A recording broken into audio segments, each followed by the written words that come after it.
పశ్చిమ గోదావరి జిల్లాలో కేంద్ర ఆర్థిక మంత్రి నిర్మలా సీతారామన్ పర్యటిస్తున్నారు. నర్సాపురం మండలం పెదమైనవానిలంకలో జరుగుతున్న అభివృద్ధి కార్యక్రమాల్లో పాల్గొన్నారు. 2 ఏళ్ల తర్వాత దత్తత గ్రామమైన పెదమైనవాని లంకోట నిర్మలమ్మ పర్యటిస్తున్నారు. ప్రధాని మోదీ నిర్వహించిన 129వ మన్ కీ బాత్ కార్యక్రమంలో పాల్గొన్నారు.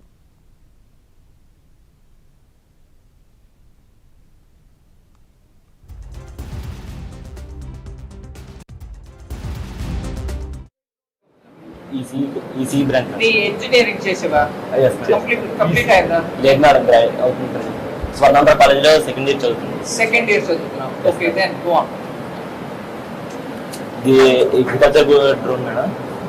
You want to use it for agriculture. నువ్వు ఇంగ్లీష్ లోనే కంఫర్టబుల్ గా ఉన్నావు నాకంటే. లేదు మేడం, చెప్పు.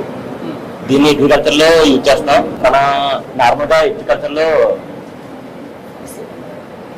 ఎరువులు స్ప్రే చేస్తాం కదా మేడం, ఆ టైంలో దీన్ని యూజ్ చేస్తాం. స్ప్రే చేసేటప్పుడు దీని కెపాసిటీ 10 లీటర్స్.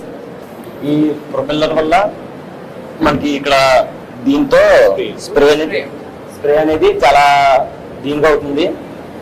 మనకి ఎంత కావాలంటే దాన్ని బట్టి మనం స్ప్రే చేసుకోవచ్చు. మనం దీన్ని వాడటం వలన ఎక్కడి నుంచి? My name is Kumar Raja, I am from Penukonda. నేను స్వర్ణాంధ్రలో డేటా సైన్స్ స్టూడెంట్ని, సెకండ్ ఇయర్.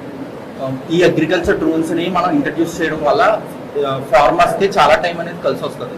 సో మనకి ఇది కాస్ట్ ఎలా అంటే వాళ్ళకి చాలా టైం అనేది అవుతుంది, ఎందుకంటే ఇది మనకి విత్ ఇన్ ఒక హాఫ్ అన్ అవర్లోనే 1 ఎకర్ అలా